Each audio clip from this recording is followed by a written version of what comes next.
سلام به دوستای خوبم، برگشتم با یه ویدیو جدید دیگه. خبرها این روزا زیاده. قبل از اینکه این ویدیو رو براتون شروع کنم میخوام فقط اینجا رو بهتون نشون بدم. امروز 9 ژانویه است، هوا مثبت 5. اینجا مدرسه است، یعنی زمین بازی مدرسه است. میبینید که پر از برفه، حتی بچه ها زمان زنگ تفریحشون میان بیرون و میبینید که کرگری یک از چیزای عالیش همین هوای آفتابیشه. یعنی با این که هوا سرده، یعنی شما میبینید با این که هوا سرده ما بیشتر روزا اینجا آفتاب داریم.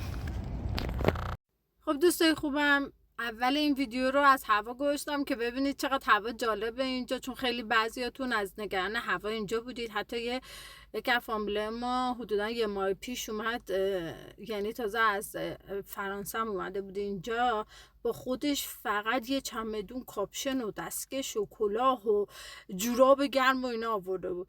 بعد که اومده بود اینجا اصلا خودش تعجب میکرد، میگم من اگه واقعا میدونستم نه کلی هزینه این کاپشنا رو میکردم، نه اینکه اصلا انقدر بارم و الکی با اینجور چیزا میآوردم. خلاصه این که میخوام بگم اینجا هوای سرد هست، ولی اونقدر وحشتناک نیستش که بخواید شما رو تحت تاثیر قرار بده. حالا برمیگردیم سر بحث اصلیمون. چیز دیگه ای که من میخوام تو این ویدیو براتون بگم اینه که تو این مدت چه اتفاقاتی افتاده. احتمالاً اونایی که مشتاق مهاجرت هستید فالو میکنید و میبینید که کانادا برخلاف ترندی که تو 2 سال یا 3 سال پیش داشت، یه ذره با مهاجرا داره بد تا میکنه. اومدش شرایط واسه دانشجوها سخت کرد، بعد یه سری واسه پناهنده ها سخت کرد، واسه ورک پرمیتی ها سخت کرد. خلاصه واسه هر کی یه سری شرایط گذاشت. البته علتش هم شاید بعضی از این قوانینی که گذاشت، مثلا اونایی که واسه دانشجوها گذاشت و اینا، علتش فراد یا جعل هایی بود که در حد گسترده داشت اتفاق میافتاد و حتی مثلا دیگه اینقدر صحبت روز یا به قولی تاک آف د تاون بود، همه در موردش میدونستن و یه جوری داشت اعتبار خود اداره مهاجرت هم زیر سوال میبرد.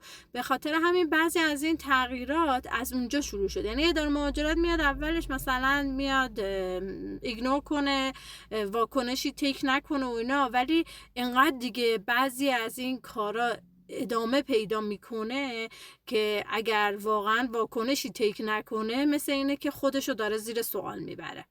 مثلا یکی از این اتفاقایی که افتاد و من خودم هم در جریانش بودم، فرض کنید از موقعی که کووید، یعنی مطمئنم که اون موقع کووید بود، چند تا دوستای ما اومده بودن اینجا دنبال کمک بودن، خیلی دنبال این بودن که جاب آفر بگیرن و توی کامیونیتی مختلفو که حالا من کاری ندارم، هندیا و چینیا و کامیونیتی های دیگه که خب دوست دارم به هر طریقی سعی کنم بیان کانادا، ولی تو خود کامیونیتی ایران هم ایرانی ها هم بودن کسایی که پول میگرفتن و جاب آفر میدادن که شما بتونید از این طریق امتیاز بگیرید. چون همینطور که میدونید مثلا گرفتن جاب آفر بین 50 تا 200 امتیاز واسه اکسپرس انتری ارزش داشت و باعث میشد کلا پروندهتون رو از این رو به اون رو بکنه.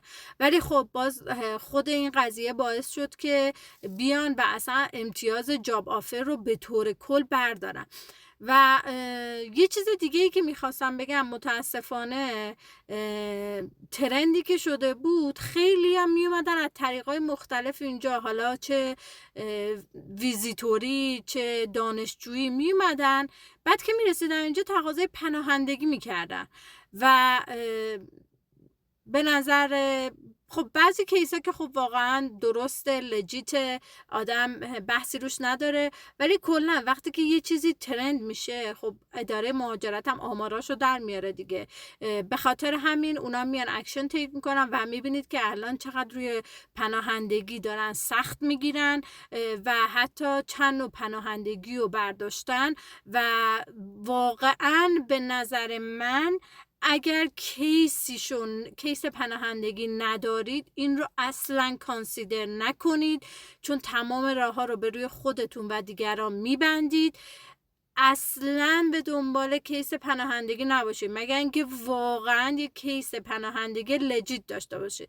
من خیلی دیده بودم میمدن اینجا، حالا میشه گفت کیس لجیت نداشتن و سعی میکردن که این کار رو بکنن، ولی اصلا این کار نکنید. الان خیلی سخت شده، آمارها و میزان اینتیک پناهنده ها هم حتی دولت کم کرده. شما میدونید تو آماری که تو این 3 سال اخیر میخوان پناهنده بگیرن، قرار 20 تا 25% میزان پناهنده ها و ایمیگرنت ها رو کم بکنن و با توجه به جنگ هایی که در سراسر دنیا داره اتفاق میفته، اوضاع افغانستان رو داریم، ما اوضاع اوکراین رو داریم، جنگ هایی که مردم واقعا خود قضیه فلسطین رو داریم.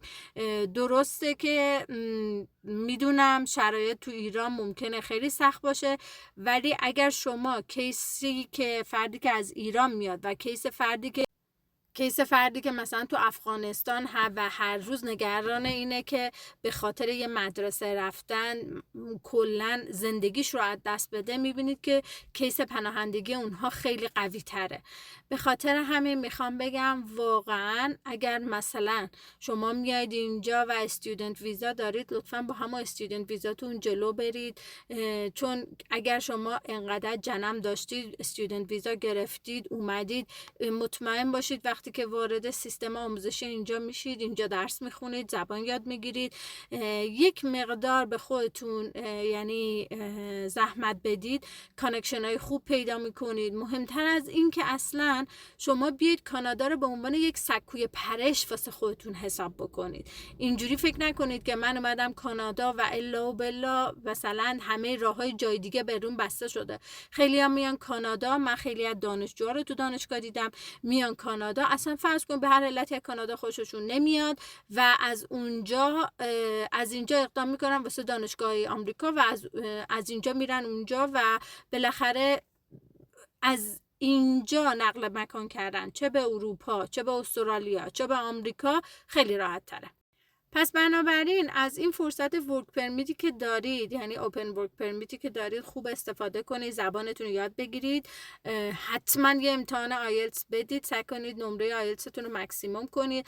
اگر زبان فرانسه بلدید که چه بهتر، میتونید که آزمون زبان فرانسه رو بدید. الان استریما یا پروگرامایی باز شده که حتی استانهای انگلیسی زبان که شما میتونید با داشتن نمره فرانسه خیلی راحت با 1 یا 2 سال سابقه کار PR بگیرید. به دنبال راه در رو نباشید، چون این راههای در رو همه دنبالشن و معمولا هم اگه قرار باشه راه در رو جواب بده، مثلا اولیا جواب میده. وقتی که یه چیزی توی شهر میپوشه خبرش، دیگه اون موقع است که اثر نمیکنه.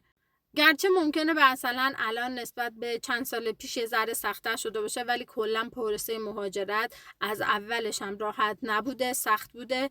من فقط اینو به شما بگم، کیس خود ما کیسی بود که ما با 20 تا وکیل حداقل 20 تا وکیل صحبت کرده بودیم و میگفتن که شما اصلا کیستون مهاجرتی نیست، ولی خودمون تصمیم گرفتیم که این پرونده رو جلو ببریم و حتی خودمونم اپلای کردیم و میبینید که کانادا هستیم.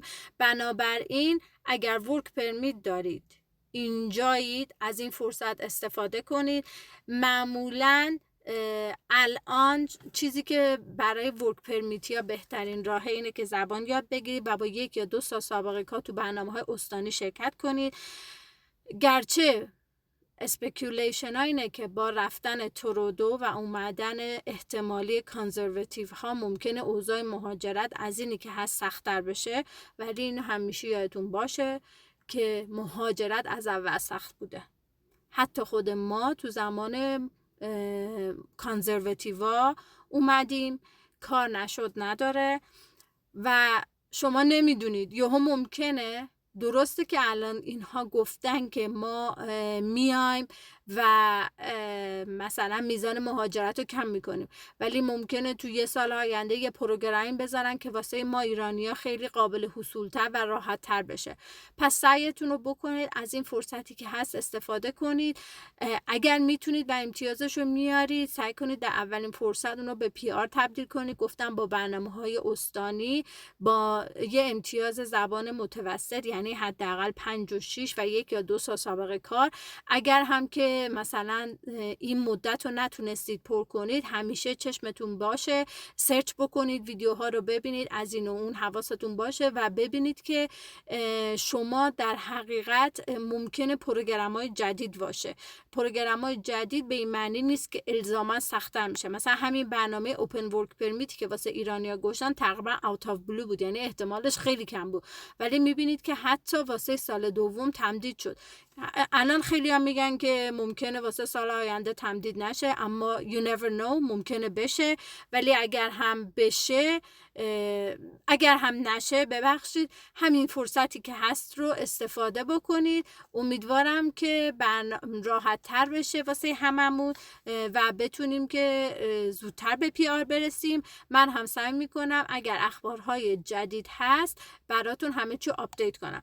فقط یه خبر خوب دیگه هم اینو بگم که ترودو گرچه الان استعفا داده، ولی یک جوری استعفا داده که معنیش اینه که تا 2 ماه دولت عملاً کار خاصی نمیتونه بکنه.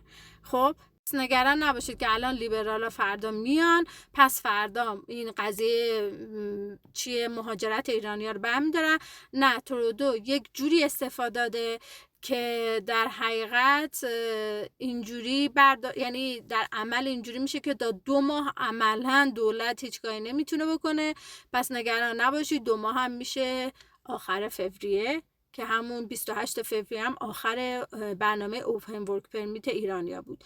حالا امیدواریم که این برنامه تمدید بشه، ولی اگر هم نشد راههای دیگه هست. تا ویدیوی دیگه بدرود. فقط یادتون باشه لایک، کامنت و ما رو به دوستاتون هم معرفی کنید. لطفاً اگر شما پیشنهاد یا کامنتی دارید برای من بذارید تا من هم بتونم به طور خاص‌تر کمکتون کنم.